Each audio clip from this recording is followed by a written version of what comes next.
Hi, good evening, everyone. I call the October 14, 2024 working session to order. The Ellen J. Roberts School District Board of Directors utilizes the working session process as a way to consider agenda items as one large committee for the purpose of discussion and debate in full view of the public. Time permitting, the committee chairperson may open the meeting up for public questions on items being discussed by the committee at this time. We are going to go directly into Finance, Building and Grounds Committee. Mr. Harmonos. Thank you. Okay, so tonight we're going to discuss the two proposals that we have for the professional services for the main campus here. And we have one from Breslin Architects. We have one from the Schrader Group. And I think we have in executive content, there is a table that kind of compares both of the architects back and forth. And they're pretty close, in my opinion. I think that they're both good firms. Both have good history. They're both kind of firms that are specific to, kind of our region, southeastern Pennsylvania, New Jersey, that area. Schrader Group is a little bit less expensive on the fees than Breslin Architects. So that's one difference. Also, Schrader seems to have more in-house services than Breslin as well. Another difference. But other than that, I think that they're both good choices. Does anybody have any questions or concerns on the committee that they'd like to highlight? We've been looking at this for a while, and we went to the various sites from each of the architects last 2 weeks. So, but the quality is, you can't beat the quality for both these firms. So they're very similar in that regard, and it's going to be a hard choice. We have worked with Schrader more often, so we kind of have a feel of how they do their work. But everybody has spoke very highly of Breslin also. So. Right. So in reviewing the papers, it was honestly very difficult for me to distinguish between them. I really found, that their presentations were very well put together.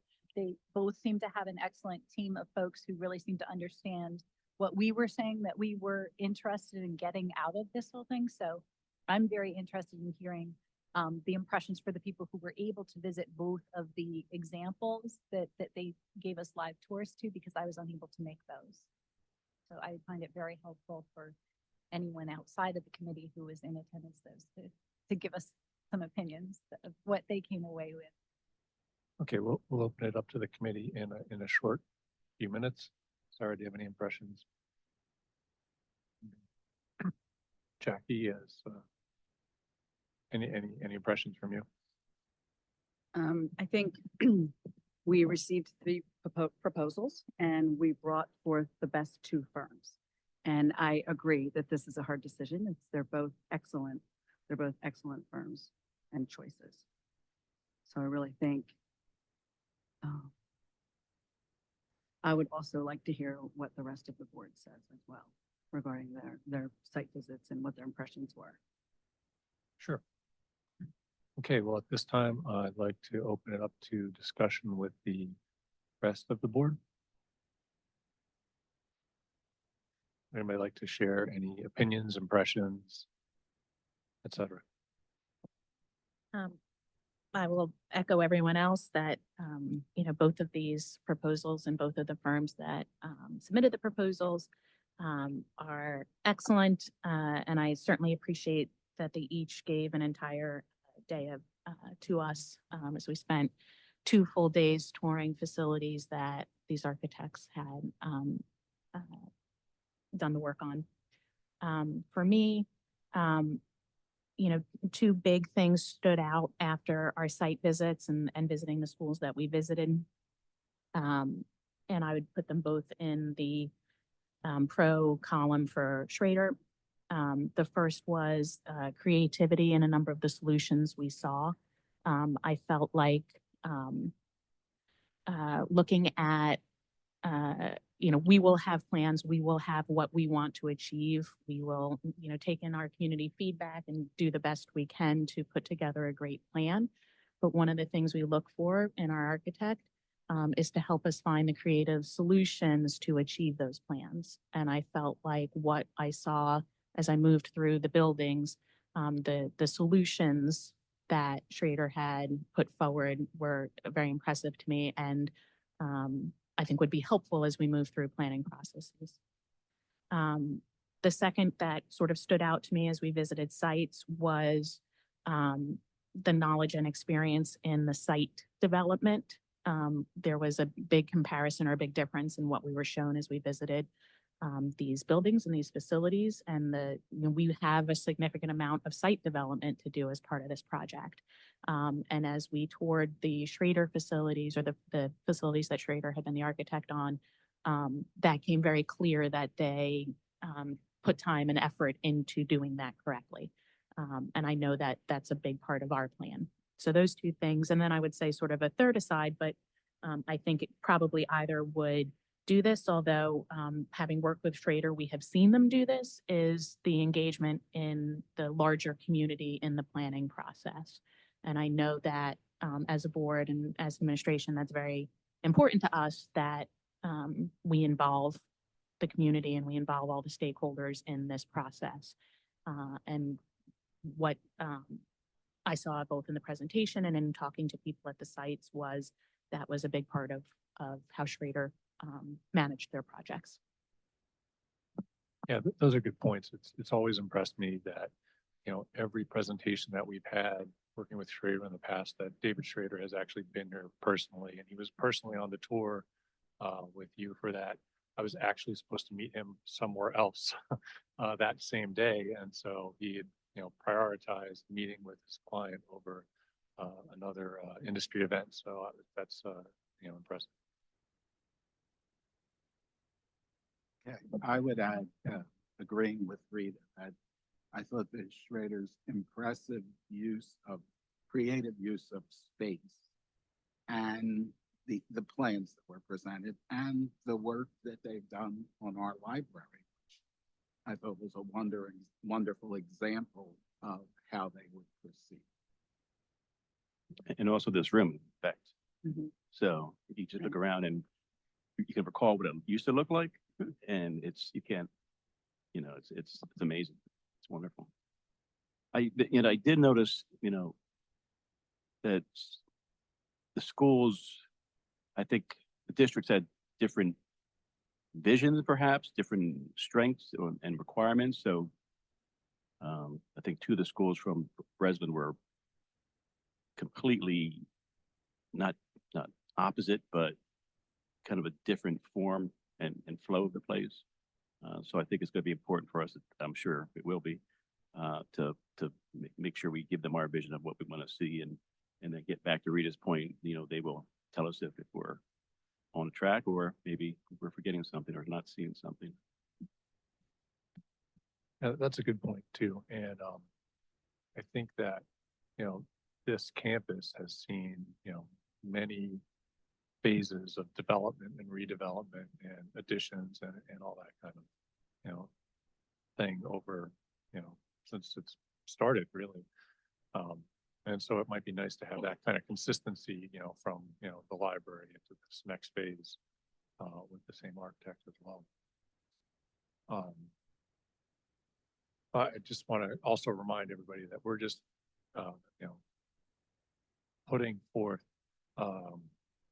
accepting the proposal for this architect to actually do the design. We're not approving any construction, anything like that at this point. It's going to be, that's going to be, further down the road until we get to that point. So I don't know. Seems like the general temperature in the room here is leading toward the Schrader group. And, I think that at this point, I'd like to ask for a motion to move the Schrader proposal forward from the committee. I'll make a motion to put it to the full board. The Schrader Group, yes. Yeah, Second,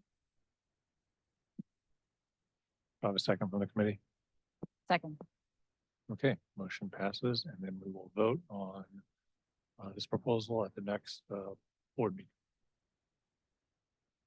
And that's it for grounds and maintenance. Turn it over back to you, Madam Chairperson. Thank you, Mr. Harmonos. Okay, we are going to move on to the Legislative and Policy Committee. And Ms. Munson. All right, so you will notice a very long list of policies associated with this working session's agenda. And I've even asked that Dr. Benton give us a presentation on a little bit of the history of why these changes are needed and a flow chart, because unfortunately our approach to Title IX situations have gotten confusing enough that we need a flow chart in order to figure them out. And fortunately, we do have a Title IX coordinator on staff who seems to be able to keep it all in her head. But for the rest of us, I asked for the flow chart, and I'm hoping that we'll be able to make this as clear as possible given the circumstances. And I do want everyone to understand this is not something that the board has brought upon ourselves. We have been following the legal guidance that has been given to us as Title IX legislation has changed at the federal and state levels. And this last change is part of an ongoing lawsuit. And we are required to make a number of these changes tonight, but when meeting and discussing the particular policies, April and I also had some thoughts about changes that we might want to make in the future that would be better for our district. Of course, we always have to protect the students and protect the district. And I believe that the changes that we're going to be discussing tonight keep both of those goals in mind, but we may be able to make further tweaks later. So, thank you. Perfect. Well, first and foremost, thank you, Mrs. Munson and Mrs. Sabo, for working through these policies and helping us move forward with what we're presenting here this evening to the board. I do have Jen Hanlon, who is on Zoom this evening. So Jen is from Fox Rothschild. She is our legal expert in policy. So Jen works with my department as we work through policy, Title IX and others as well. When we have updates from PSBA, any updates from the board that wants policy work done, or any other areas within the district. So I am going to present some information regarding the policy and policy changes and new policy. We have many policies that are on the agenda. My goal is to bring some clarity, but also share the pertinent information with the board through what's in these policies. So on April 19th, 2024, the U.S. Department of Education released its final rule under Title IX, publishing revised regulations kind of dating back to 2020. These new regulations are effective August 1st, 2024. So that's an important date that you're all going to probably want to kind of remember throughout this presentation, August 1st, 2024. So then they applied the complaints of sex-based discrimination and harassment, which is really the emphasis of Title IX, regarding alleged contact that occurs on or after that date. So there's the differentiation between the date. I'll get a little more into that in a little bit. It's important to note that the new federal Title IX regulations have been subject to multiple legal actions and court cases. The U.S. Department of Education has made it clear that it plans to continue to enforce the new Title IX regulations in all states. The district, with the assistance from our legal group, has developed kind of policy guides and forms for these procedures. Okay, so I'll get in a little bit of the legal aspect and something that's kind of going on in Kansas. But before I get into that, I want to kind of hit upon the kind of major changes or the emphasis of differences for these new 2024 regulations. So we have an information on with Title IX, and so with Title IX, we have two people that are involved. We have the complainant and we have the respondent. So in your mind, understand that the complainant is someone who is reporting that something has been done to them, sexual harassment, sexual discrimination. And the respondent is the person that has the alleged person has done something to the complainant. So we use those two words in regards to who those people are. We have a Title IX coordinator in the district. That's Mrs. Haggerty. She's our HR director. And then we have Title IX investigators, which is myself, Dr. Heidi Lehman. And then we also have Mrs. Leslie Cushing, who is also will assist in the HR department. So what has been a kind of department of 2 is now going to be kind of a department of 4 when we're talking about Title IX, to provide support through that process. So we have definition of sex discrimination, which includes sex stereotypes, characteristics, pregnancy or other related conditions, sexual orientation, and gender identity and sex-based harassment. The definition of hostile environment harassment, which is an environment, it includes unwelcome behavior, something that is sex-based, subjectively and objectively offensive, severe or pervasive, kind of spread out. When you think of the word pervasive, we think of, how far is that kind of spread out, and then limits or denies a person's ability to participate or benefit in education. So that's something that we kind of do in any sort of situation, right? With bullying, any sex-based harassment, where how is this affecting the child's right to their education in the school and outside the school in many circumstances, such as field trips and activities and athletics and things as such.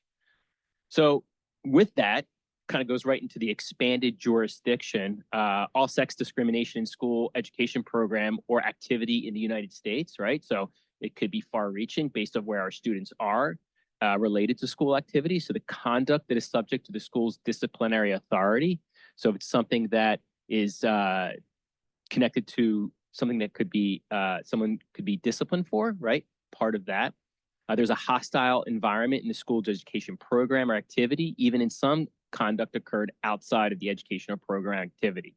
We got to keep that in mind as we investigate things. And then some examples: a student sexually harassed at an away football game, possibly sharing pictures on a field trip, or any sexual assault on the bus.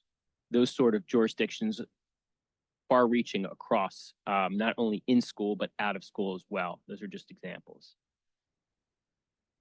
So it includes parental, family, or marital status and pregnancy-related conditions, and that is part of one of the policies that it is on the agenda tonight.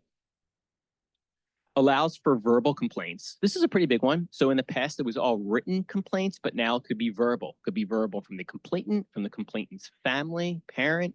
It could be verbal from someone in the school, a teacher or an adult, another adult. So it could be verbal as well. So that's a change. We have a single investigator model that's new. In the past, we had the Title IX coordinator and the investigator working in tandem, different jobs, but working on same cases. In this new 2024 reg, you could have a single person go through the entire process for a complaint or a grievance, as it's called in the policy. There are provisions that we require to outreach to IEP teams for IDEA and 504, which we already do. If a student has an IEP, we make sure that we take all those things into consideration and kind of work with the IEP team when necessary.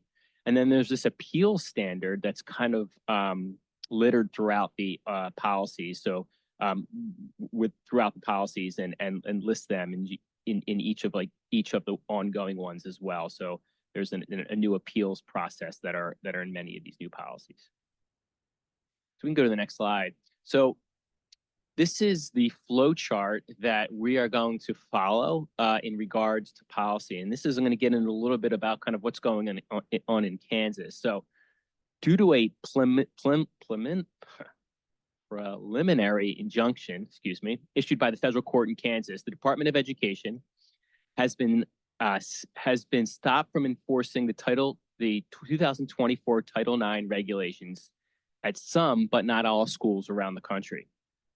2 district schools are on our list, which is the high school and the middle school, impacted by this injunction. These two schools should continue to use the district's existing policies and attachments and regulations, as the Department of Education will be determining the compliance with the Title IX as those schools based on the 2020 Title IX regulations. The Department of Education has said they will enforce the 2024 Title IX regulations at all schools not impacted by the injunction, our elementary schools. So we are going to adopt this new policy and the ARs for these schools to follow, elementary schools. The Kansas case is currently being heard on the merits, and the parties are filing their briefs on this matter this month. So we may have further guidance by the November or the end of November at the earliest. Ultimately, we believe the Supreme Court is likely to determine whether the Department of Education can enforce these new regulations anywhere. Those rulings could come as early as the end of this term, which is June 2025, is when the earliest. Please keep in mind that we cannot discriminate, no one can discriminate against gender due to the state law. So although these Title IX policies are presented for you tonight, any gender discrimination against gender would be covered, is a state law, and be covered under laws that we already have in Pennsylvania.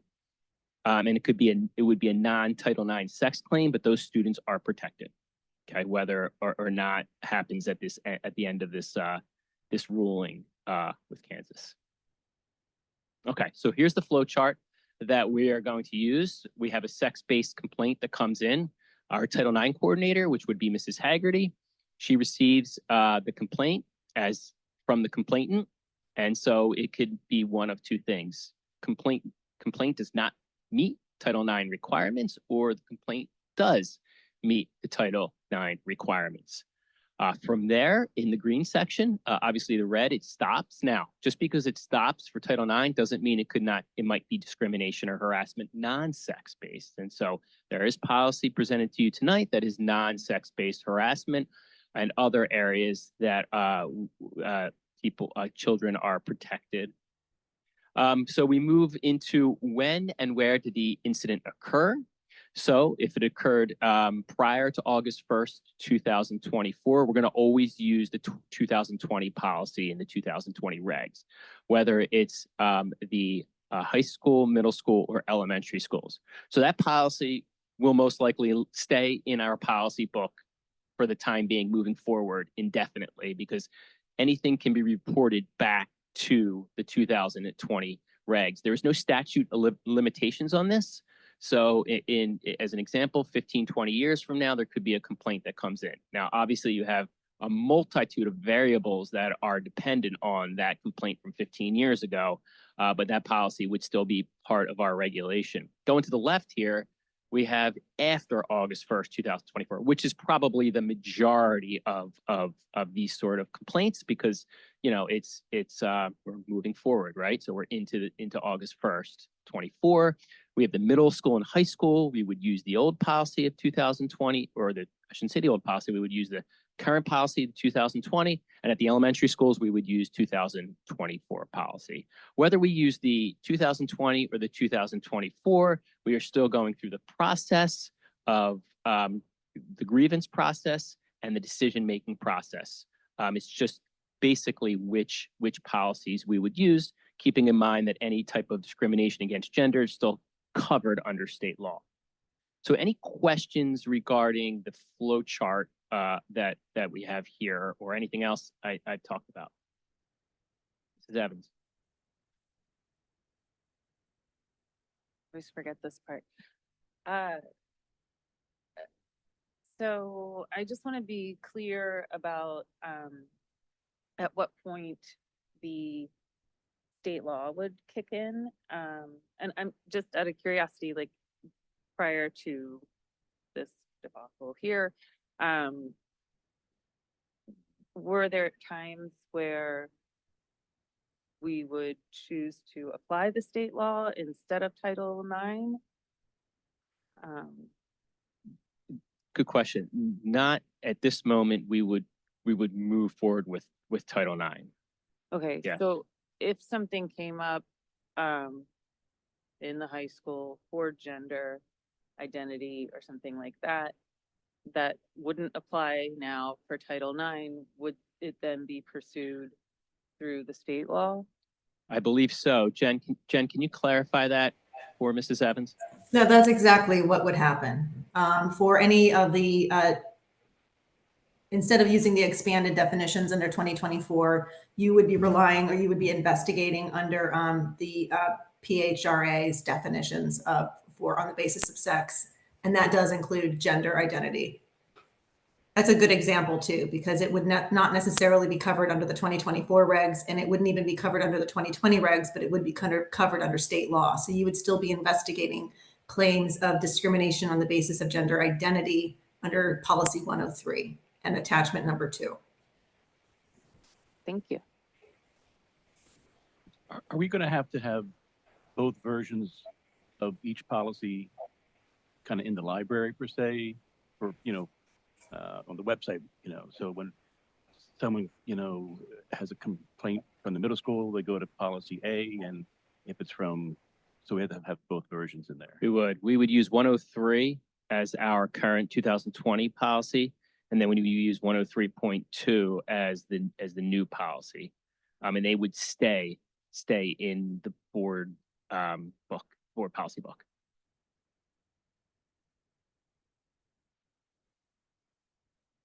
And I guess we could give just a quick reminder or an update for anybody who's not familiar with how these numbering systems for the policies work. So policies and anything that starts with a 100 has to do with our programs. Things that start with 200s are things that affect pupils. 300s are administrative employees. And if you're paying attention to all the excitement that goes on the L&P committee, you'll recall that we are currently combining 300s, 400s, and 500s, which are different types of employees, all into just one set of 300s policies. And then we have one policy on here that's in the 800s, and that's operations. So that's the high level distinguishing thing between these. And then if you have a regulation, it always has an A, B, or C at the end. And those are things that the board does not necessarily have to vote on, but the ones that are policy numbers with a dot, like 103.2, 103.3, those are things that the board does need to vote on. So those are full policies. If they do not have a letter at the end, but things with a letter at the end are regulations, and they're in here mainly to make sure that the board has a complete understanding of all the processes that are going into this. Is that a good overview? Yeah, absolutely. And continue that, we had a lot of attachments that were on policies that we moved them to regulations. So although we still have a few attachments, such as the report form, most of them have been moved to regulations for different reasons, but it kind of matches how our policy book is kind of developed, and it makes more sense for it to be regulation and not an attachment to a policy. It's also for clarity when someone looks at our policy book and they're saying, all right, so what are the attachments or what other information are connected to this policy? It's easier for our public to see a regulation than an attachment. They have to go all the way down to the end of the policy, and there's like a little attachment, just like any other attachment. And then that's how they get it. And they have to scroll down to get it. Otherwise, they have these regulations. People are more in tune. So we wanted to change them, kind of ease for public to view it. And as I worked with Mrs. Munson and Mrs. Sabo and Mrs. Hanlon, I really wanted to make it ease of public to see these differences as clear as possible, as much as clear as we can get it. These policies cover employees too, correct? Yes, 104 is exactly worded. That's the 104 policy. So 104 is discrimination in Title IX, sexual harassment affecting staff.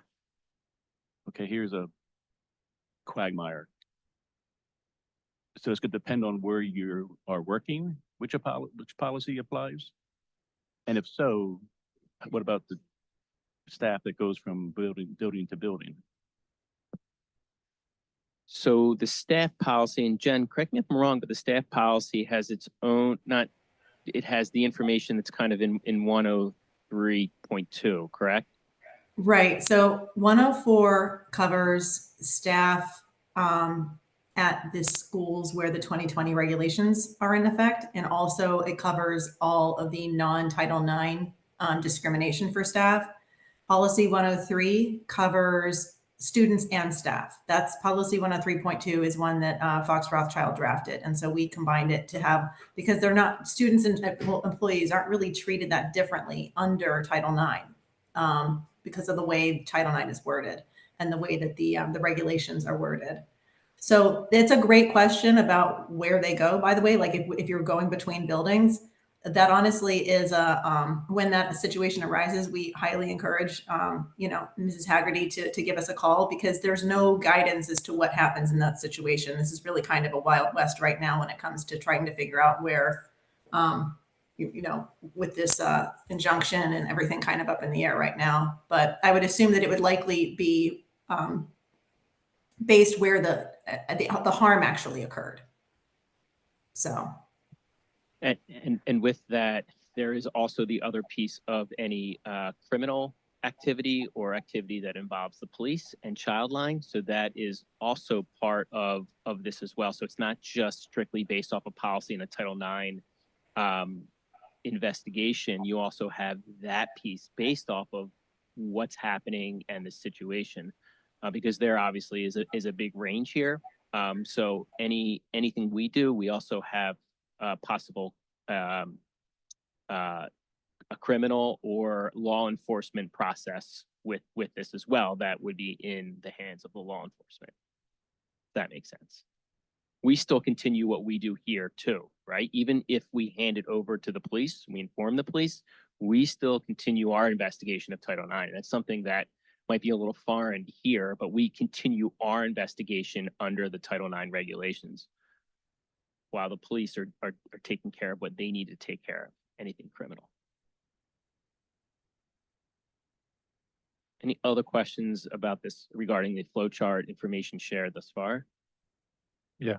So, all of these changes, there's, many. Are these changes all driven by the law at this point? Yes, yes, they are driven by the law. There are a few things we did change in here, very small and minute, such as going from the attachments to having attachments now to regulations. That's a choice that I decided, working with Mrs. Munson and Mrs. Sabo. There's some other wording, kind of ancillary wording in here. We added some wording for for policy, qualified students with disabilities, non-discrimination 103.1. But yes, to answer your question, Mr. Harmanos, 99% of the information in here is based off the changes. All right, can I make a suggestion? Sure. In the future, I see we have these colors. We have like pink for strikeout and green for additions. Can we have a color differentiation between what is driven by the law versus what is O&J Roberts policy?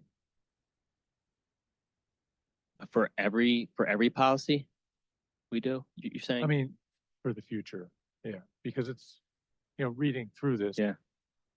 I may have opinions about things, but if it's a thing that's driven by the law, my opinion doesn't really matter. Do you know what I'm saying? Because we have to You can follow the still law. I think Understand. he's talking about just the changes. Like when we see the draft Mhm. and have the different color of what's being added, not in the policy itself. Yeah, yes. I can definitely, I can look into that to see how we can go about that. We have two things here is to change. We'll have to come up with a color code for that. I don't know if Board Docs will allow that. All the work is done through Board Docs, not Word or Adobe. So I just have to figure out if that's available. So there's some technicality stuff that I can look into and work on to see if we can, if that's possible. Yeah, either that or footnoted or Right. something that indicates that, That's Yeah. what I was gonna say. these I don't- changes are driven by the law. Yeah, Like, I don't know if there's- it's more or less It's work. nothing, we have to follow these because it's the law, it's Title IX, it's Right. state law or whatever Mhm. it is. And these other changes are, things that we do as a school district to make Mhm. things work better. Right. Yeah, No, and we no, we can clearly, I think, explain the changes that we had requested after April and I had reviewed or sorry, Mrs. Sabo and I had reviewed the original documents that were handed to us. And I'll give you, my frank opinion was that we felt it was very awkward and very challenging for a parent to understand if they had a non-sexual discrimination case, how it would play out. Because if you notice, policy 103.1, which is non-discrimination qualified students with disabilities, is implied by the 103.1 to be under policy 103. And in fact, it is. There are pieces in 103 that address discrimination as a whole, but the title of the policy 103 has been changed to discrimination / Title IX sexual harassment affecting students. So we're really struggling with that because it is discrimination as a whole that policy 103 addresses. It's not just Title IX sexual harassment, but because that is such a highlight and a focus right now, it was suggested to change the name of 103. And in fact, There's overlap, that makes sense. Yeah. right, I had inquired whether we could take the Title IX sexual out of it and just call it discrimination / harassment affecting students, but I gather that was not recommended. Say that one more time. The For last sentence. policy 103, I Yep. had asked if we could just call it discrimination / harassment affecting students and not have Title IX called out in the title. That is correct. So there was only some things we were able to do with that. So we do have, 103, we have discrimination / harassment affecting students. That's the new title. So 103's new title in the draft is discrimination. If we want to, let's pivot. So we're going to pivot from this, and Mrs. Munson's beginning, we're going to talk about 103, and she led right into that. So thank you. So policy 103, the draft title is discrimination / harassment affecting students. Similarly, policy 104 is discrimination / harassment affecting staff. So we were able to change those titles. Right, it's just confusing because the agenda still has the old Okay. Title IX sexual harassment title in it, in the agenda. So perhaps when it goes through our reading for the full board, it would be a lot clearer if we make sure that the agenda has the new title. Yes, I can work on that. Okay, Sure. yeah, I think that will be a lot clearer for everyone. And then the other tweak that we had made to the discrimination, I think it was 103.1, was we had made it align with other, Mrs. Sabo, was that federal legislation on definition of disabilities that we had asked for that wording? Yeah, we used, the, yes, we used the, IDEA. IDA IDEA. definition, Thank you. from the site to define that. Right, so that was an OJR specific request, but in alignment with IDEA, which is, again, generally acknowledged law. The other comment I That wanted to make helpful? is when we talked about the regulations where they were attachments, part of the discussion was taking them out as attachments, especially these incident forms and such, was because with Title IX changing continuously, that we would have to reopen up policies every single time if we had to change an attachment. So the incident reports became regulations, so this way they can change the incident form related to new Title IX or changing Title IX. How they need to, but those will still come back before the board, but we don't have to open up the entire policy in order to change it.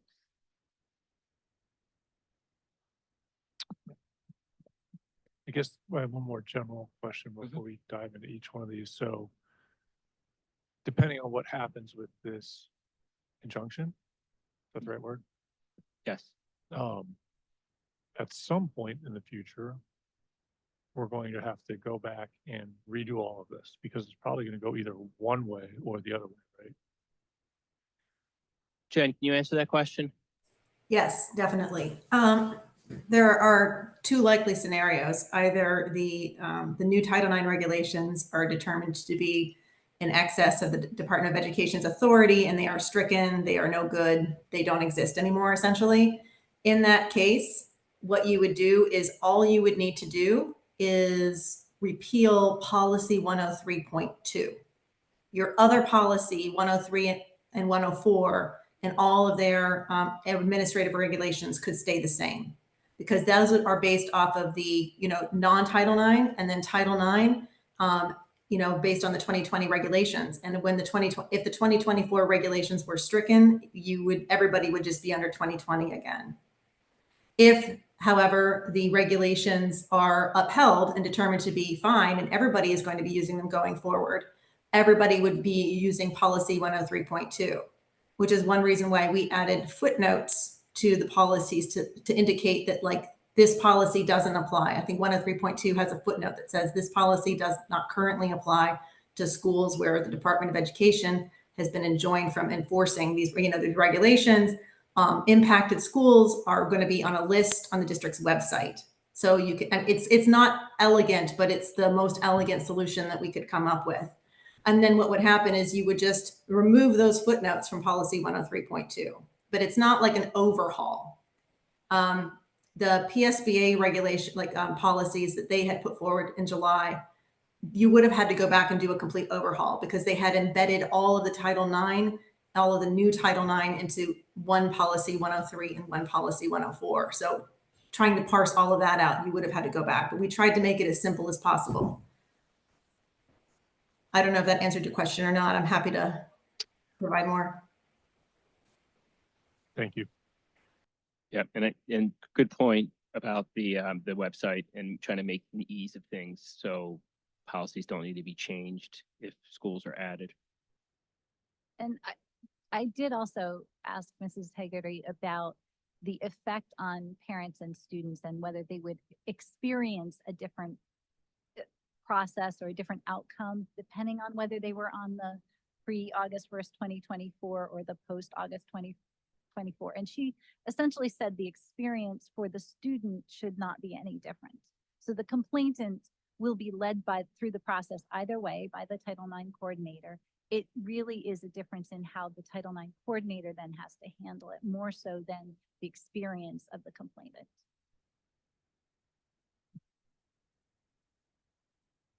I think also the experience for the complainant doesn't change. I think the only thing that was different would be the investigator based after August 1st, 2024. The investigator is not the same as it was prior to. Couldn't That's you the only change for couldn't use the single investigator model? Right. We would do what we currently do, which at times we may have to do that. Yes.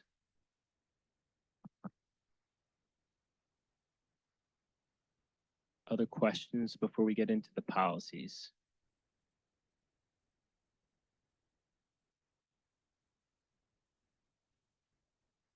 Yeah, so I think we probably do want to handle these as a group as much as possible. So on just the overall direction, I'll open it up to the full board. Does anybody else who's not on the committee have an additional question on the direction?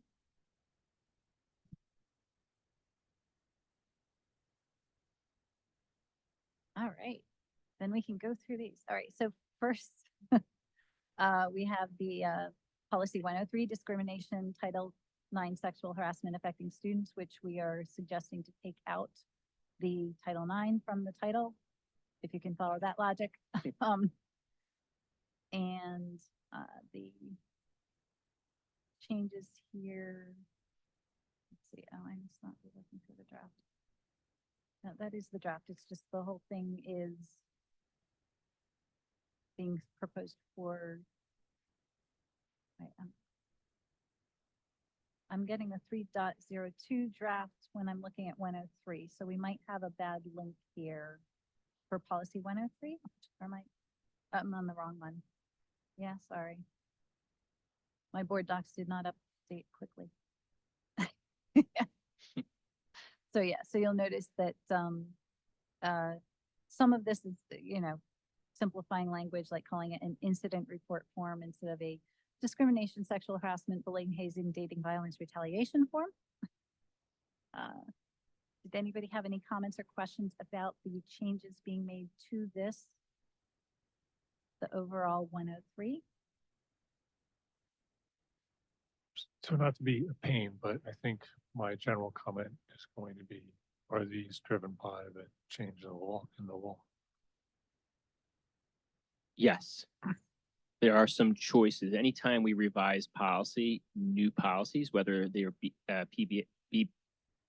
PBSA changed or changed for this process that we used Fox's policies, there are sometimes choices that we have options.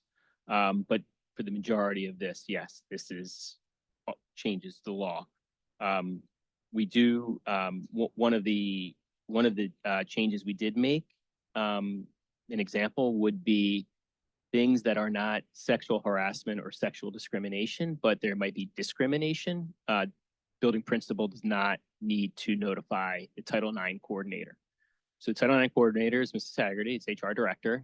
She is notified in any type of sex discrimination or sexual harassment. But if it's discrimination based, non-sex based, then the building administrator does not need to notify the Title IX coordinator. We wanted to make sure we kept it in the hands of the building administrator. Obviously, any administrator at central office is there to help support and do whatever the building administrator needs. But that was one of the changes we made on our end. And that makes sense because the law is saying that the Title IX administrator has to be notified in the case of sexual harassment. And if it's not sexual harassment, then they don't have to be. So again, that, change follows the law, right? It wouldn't be required to notify the Title IX coordinator if it wasn't sexual harassment or sexual discrimination. Right, but it There's no wasn't reason to clear have in the that. original draft that we Okay, had gotten gotcha, from gotcha. legal, so April and I asked for that clarification, that, Okay. that if it was clearly not a Title IX situation, that it would not have to go to the Title IX coordinator. And this one's very unique. Typically, as I think we're all getting that idea. Typically, though, we get revised policies. They come to us through PSBA. And those are vetted through their legal team and they come to the board. And typically, we look at it. If we make changes, we run it by our legal team. The difference in this case here is our legal team has done a lot of legal revisions based off the original PSBA. But anytime there are changes to the PSBA, the board is able to look at the PSBA policy and suggest changes, and then we can always run it by our legal team. But this one, like I said, is unique in that we've modified it quite a bit from the PSBA original versions that we received based off of our legal advice here. Just a quick side question. So I'm sure there's gray areas with a lot of this stuff, right? So who decides whether it's a sex-based complaint if it's gray? I would think that the principal would take it to the Title IX coordinator if they thought it was gray. Thank you. I think the only thing, we made the choice to recall the incident form, change that name. That wasn't legal, I believe, because we use that incident form on multiple other discriminations, not just the Title IX, correct? Correct. Right.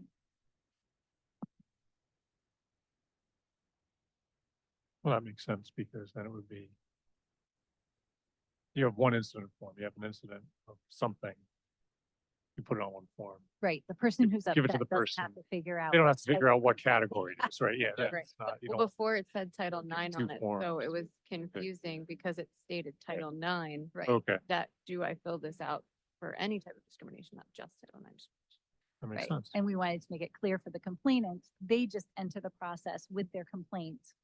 And then between the principal and the Title IX coordinator, they figure out what path it's supposed to go. Excellent. We did agree that some of the principals might need some additional education and support in this also, if they had questions. Okay, well, that was 103, so I would like to cover 103A, B, and C together, as those are the regulations essentially they're being taken from attachments into regulations. Any questions or comments on those three? And I'm going to hold our motions to move things to the full board until the end, just in case we run into situations where one affects another. Okay. All right, so no comments on regulations 103A incident report form, 103B discrimination complaint, or 103C Title IX sexual harassment procedures and grievance process for formal complaints. All right, that moves us to policy 103.2, policy on non-discrimination based on sex under Title IX, beginning August 1st, 2024, the new policy. So this is entirely new. When it gets published, will it actually have the word new policy in there, or is that only for the sake of the draft? I believe it's for the sake of the draft. Okay. So we'll just have to rely on the beginning August 1st, 2024 indicator. That is correct. That's going to be the indicator for the policy. All right, does anybody have questions or comments on this one? So this is a completely new policy. That's why nothing's highlighted. It's all, Exactly. it's a blank page. Now there's- It could all be green. Okay, got it. Right, exactly. All right, and then going with that, we do also have a regulation under that policy, 103.2A, regulation on non-discrimination based on sex under the Title IX beginning August 1st, 2024. Any comments or questions on that one?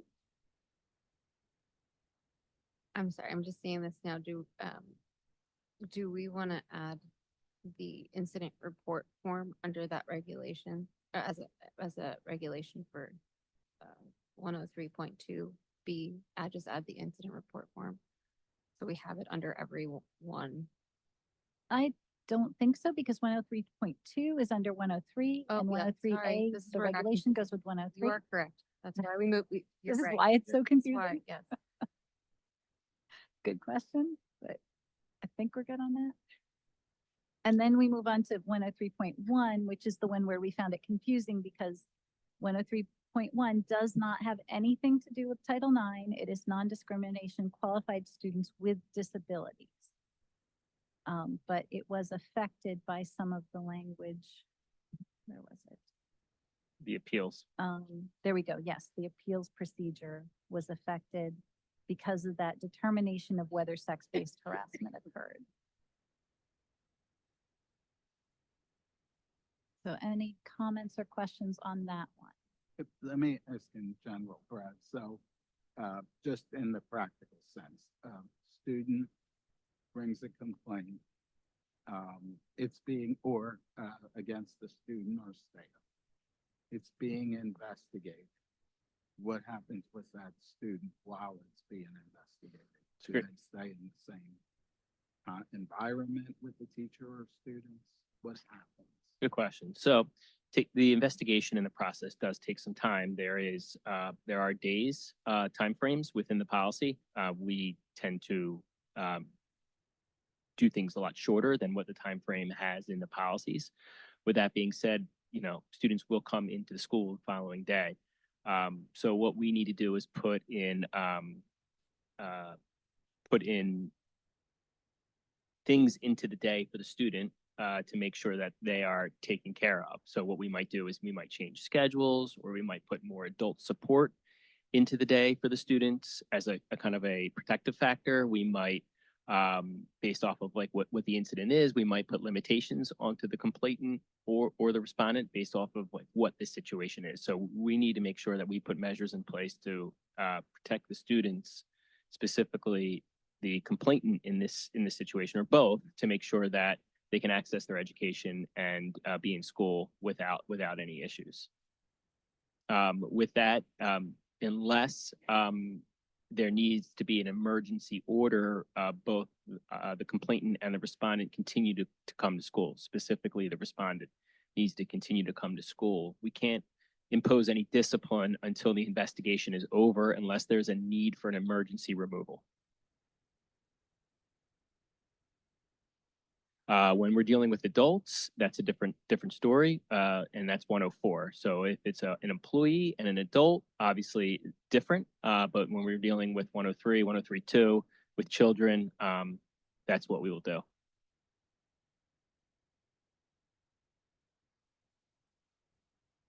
Okay, so that question was very Title IX related, but I want to repeat again that policy 103.1 is not Title IX related. It is our only policy on students with disabilities, or our main policy on students with disabilities. And so there we have kept the attachments in place rather than pulling them out as regulations, right? That is correct, yes. Right, so hopefully that still is a one-stop shopping for a parent with concerns about filing a complaint about their student being discriminated against for disability, not related to sex. Sorry. All right, moving on to 103.2A, I'm sorry, I skipped that. Sorry, 104, discrimination Title IX, sexual harassment affecting staff. And again, same dynamic here with the title. We are removing the Title IX sexual from the draft name, so it will be discrimination / harassment affecting staff. Questions or comments on that one?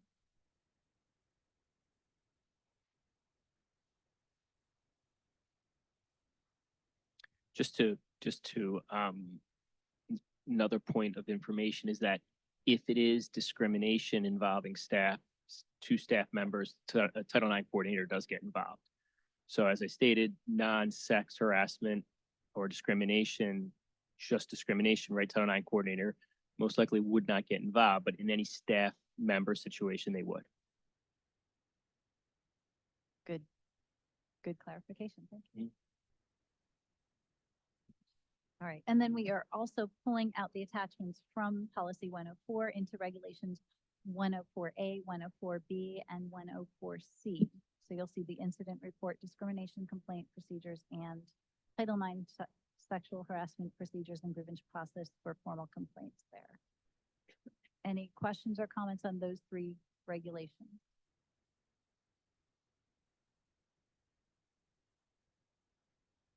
Okay, next we move to policy 234. You'll notice that we are in the 200s now, which affects pupils only, not staff.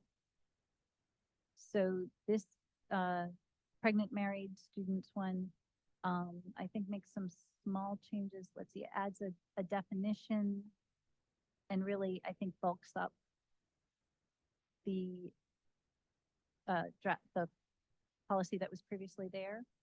Any questions or comments on this one?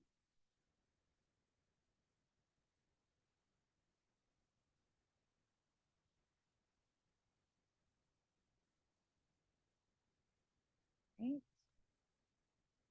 Moving on to 234A. So this is another case where we are taking, I believe, a previous attachment and making it a separate regulation.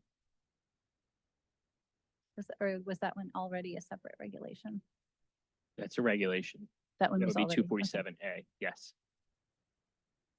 That was 234A. Okay, so you're going, so the pregnancy, Yeah. I'm trying to remember whether that one was previously an attachment or, so we do have we have a regulation for this one. We don't have,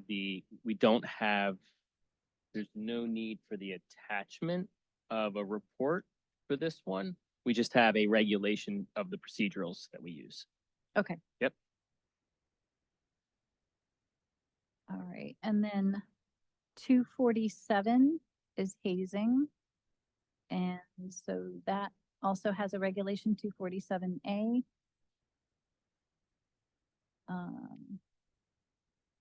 And again, most of the changes here are just to specify whether something is sex-related or not sex-related and ensure that sex-related things go the Title IX path.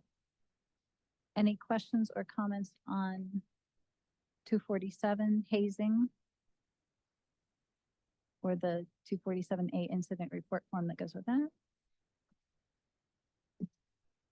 right, policy 249, bullying, cyberbullying, and its regulation 249A are next on the agenda. So same sort of language changes here, just specifying that if something is sex-related, then it needs to go the Title IX route. Questions or comments on 249? And then you'll see the same pattern with dating violence. So policy 252, dating violence, and 252A, the incident report form to go with that, was also updated with that similar language. Any comments or questions on that one? We did have discussion about this one because that was hard, because dating violence, depending upon what the violence is, can fall under Title IX. Mm-hmm. So, but we weren't able to move that. We had to keep that where it was. Some of these we wanted to move under the discrimination point, but we weren't allowed to move them out of pupils. We had to keep them there. So just wanted to clarify that. Right, so it may be confusing for a complainant who is a student because they will need to look at the two sections, the pupil section and the program section, the 100s. But part of having the same incident form is if they fill out that form, somebody will guide it into the correct. Right.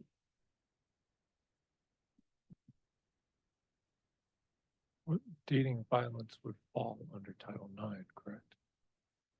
It In most could. cases, but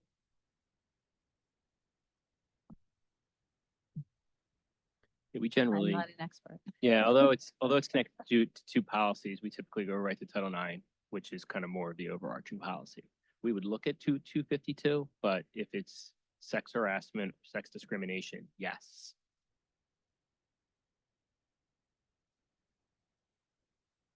But essentially, it is fine. the same incident form, even though we're attaching it multiple times in different places. We're attaching it that way so that people can find it more easily. That's Right. the same form. To me, it looks like it's the same It form, is. just Yeah. repeated, right? And we need 252. It's a school code thing. We have to have it.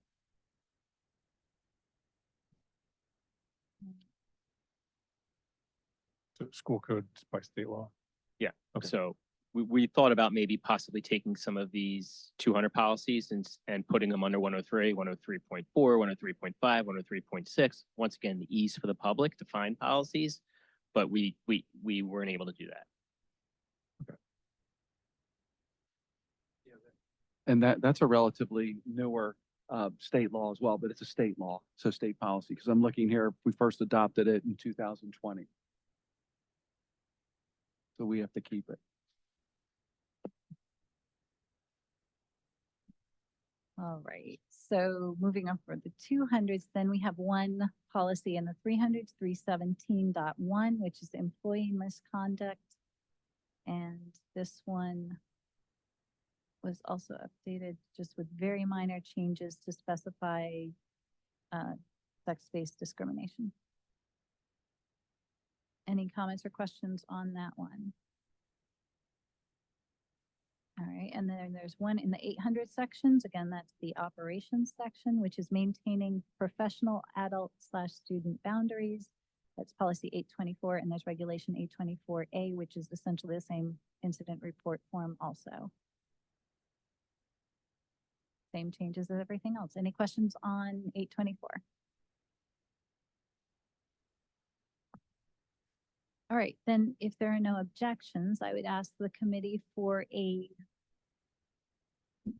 motion to move policies 103, 103.2, 103.1, 104, 234, 247, 249, 252, 317.1, and 824, all to the full board, including all of the regulations.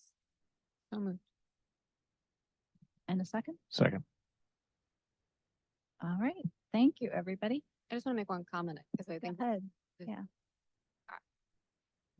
we were really trying hard to make things most accessible to students, staff, whomever would be in need of these policies and of these regulations, and the incident form being everywhere and anywhere it was just very important when we were having these discussions to make sure it was the most accessible we could make it for anybody who needed it and to get the information and the forms they needed as quickly as possible. And I'm very impressed with how quickly you reorganized all of that. And got it to where it is. Yeah, we're making the best of a very confusing situation here. Yeah, I just want to add, I want to thank Dr. Benton and Ms. Hagerty and our board committee. I think if you're watching this tonight, this was hours upon hours upon hours of review, tedious work, but well needed to define these policies. So I'd like to thank everyone for their work. I know it was no easy task, so thank you. And I very much appreciate the legal support that we're getting also in proactively addressing these rather than waiting until we have some sort of reason that we have to move. Hopefully, our policies will be solid and in place for whatever the next direction is. 3 of the 4 administrators / HR personnel were part of a 7-hour training today at the IU with Title IX. So we are all trained and ready to go with our expanded group, which is nice. All right, so before we adjourn, I would like to just find out if there were any public comments specifically on these changes being made to the policies. Do we have anybody in the room who wanted to make a public comment? And yeah, do remember this is just specifically on the LNP content for tonight. Yep. Hi, Thank Dana you. Chaffone, East Vincent Township. Yeah, I was just wondering because there is a quick link on the website to Title IX. And so will that be updated? It also still has the strategic plan, which is back to the Kelly Hodge report. So is that strategic plan no longer, I mean, now with this new policy, does that go away? And is that no longer part of our strategic plan for Title IX, since I guess we're not, it's not even called Title IX anymore?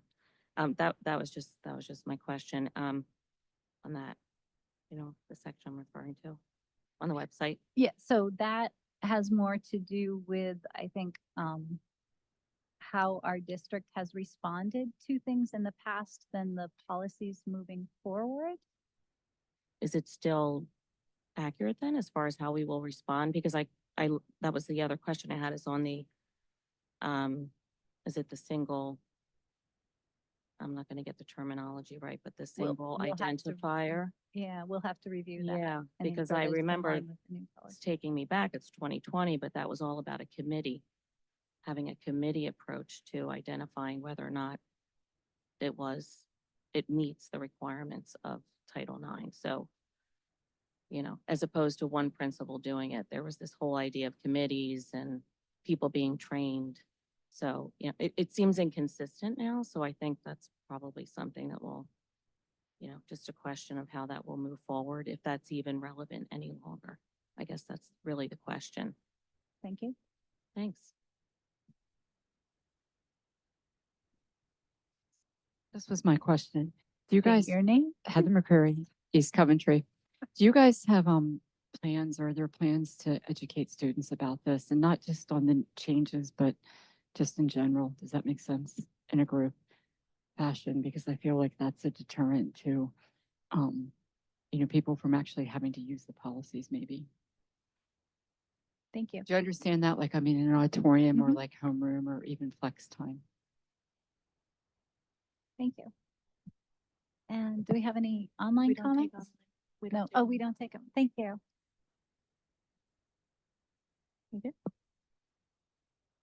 Okay. Thank you, Ms. Munson. Thank you to the LNP committee. And with that, we are adjourned for this evening. Thank you all very much.